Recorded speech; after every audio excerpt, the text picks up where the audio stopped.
First Corinthians chapter 9. Am I not an apostle? Am I not free? Have I not seen Jesus Christ our Lord? Are you not my work in the Lord?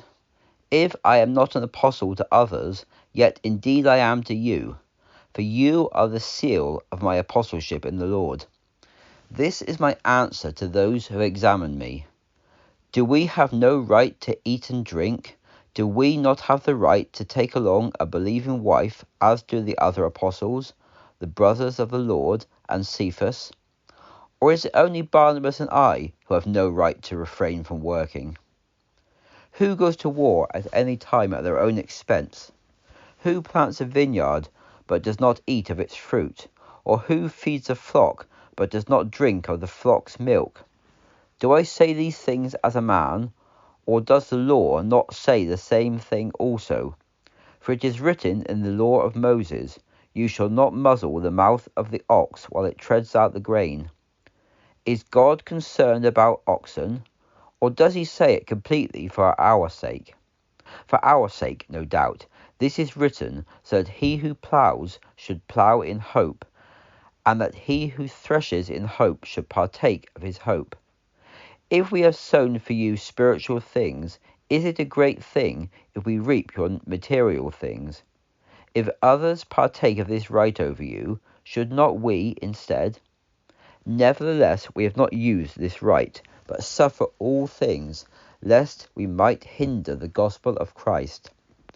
Do you not know that those who minister under holy things live from the things of the temple?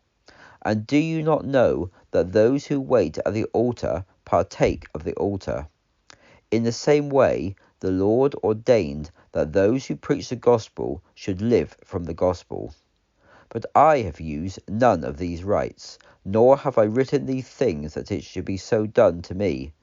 For it would be better for me to die than allow anyone to make my boasting void. Though I preach the gospel, I have nothing to boast of, for the requirement is laid upon me. Yes, woe unto me if I do not preach the gospel. So if I do this willingly, I have a reward, but if against my will, I have been entrusted with a commission. What is my reward then? Truly, that when I preach the gospel, I may present the gospel of Christ without charge, so that I may not abuse my authority in the gospel. For though I am free from all men, I have made myself servant to all, that I might win even more. To the Jews I became as a Jew, that I might win the Jews. To those who are under the law, as under the law, that I might win those who are under the law. To those who are outside the law, as outside the law, being not without God's law, but under Christ's law, that I might win those who are outside the law. To the weak I became as weak, that I might win the weak. I have become all things to all men, that I might by all means save some. This is for the gospel's sake, that I might partake of it with you. Do you not know that all those who run in a race run, but one receives the prize?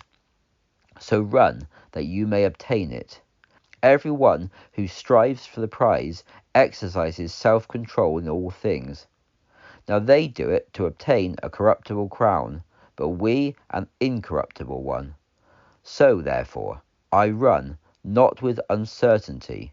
So I fight, not as one who beats the air, but I bring and keep my body under subjection, lest when preaching to others, I myself should be disqualified.